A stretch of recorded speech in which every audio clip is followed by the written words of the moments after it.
the Chicago Urban League has a 97-year legacy of working for equality, working for fairness, working for equal opportunity. The Urban League speaks with a very unique voice. They are a social justice organization with a storied history. Dr. King said a long time ago, injustice anywhere is a threat to justice everywhere. And we really have to fight for civil rights wherever that fight comes up. All movements for freedom and equality require a broad coalition of supporters of different races, different ages, different genders, and yes, sexual orientation.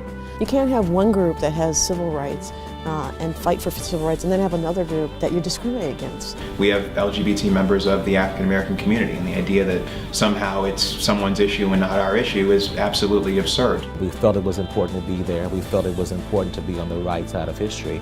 The fact that the Urban League was willing to stand up was a huge contributor to the success of marriage equality in Illinois, because they brought with them their heritage of standing for justice, for fairness, and for equality for so many communities on so many issues. Their voice was incredibly powerful.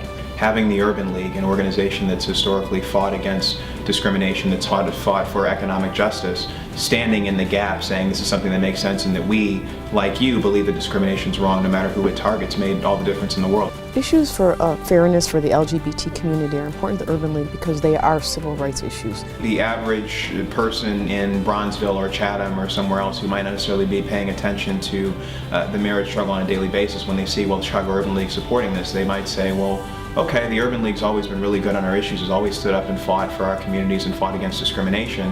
This must be, something serious and something that requires our attention, and maybe I'm going to give this thing a second look in a way that I wouldn't have before. The Urban League taught us so much. They taught us you cannot have fairness without courage.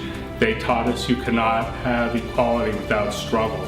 They taught us how to be brave. They taught us how to stand up for what is right, and they brought years and decades of experience in other struggles, and they taught us how to do the right thing. This is what a civil rights organization does. It fights for civil rights for all people. That's what the fight for marriage equality was about. And I was really proud that the Urban League stood up and was vocal and a strong participant in that fight.